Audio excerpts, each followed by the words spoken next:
You know ukuthi wavotela i-DA, so awukho ready for le video.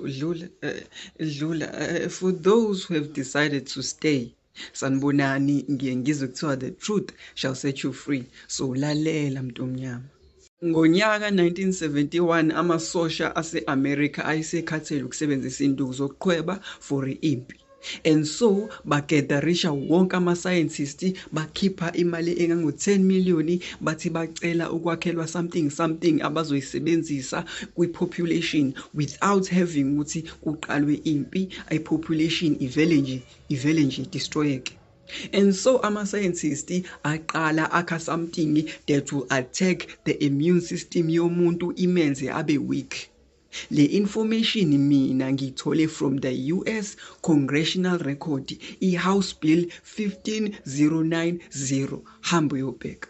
Ama-scientists asetsheniwe ukuthi kufunakala a virus that attacks the immune system. Asenikiwe i-budget of $10 million. And so ama-scientists aqala amixa kwilab until they discovered amagama amathathu. And bathi bewatesta amagama amathathu on ilwane, they found out ukuthi amagama amathathu ayawushaya umsebenzi. Dr. Hilary Koprowski was funded by i-US ne-Belgium ukuthi ahambe aye eCongo, eBurundi nase-Rwanda ahambe ayofaka abantu abamnyama amagama amathathu. And over 900,000 Africans were injected by amagama amathathu. Dr. Hilary is the reason why abantu abaningi bezalwa benamagama amathathu.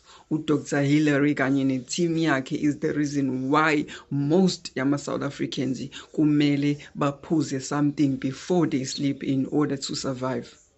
Dr. Hilary kanye ne-team yakhe bafika e-Africa bephethe amagama amathathu, bawajova ebantwini abamnyama. And then babuka i-reaction, babuka as the South African economy collapses and millions of abantu abamnyama being unalived. Because of Dr. Hilary, by 1990, Africa had 12 million infections, over 60% of its global total.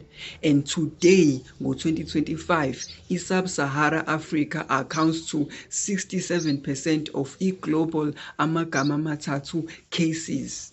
And you have to understand that South Africa has the highest magama amathathu rate in the world, with over 7.8 million people living with amagama amathathu by 2024.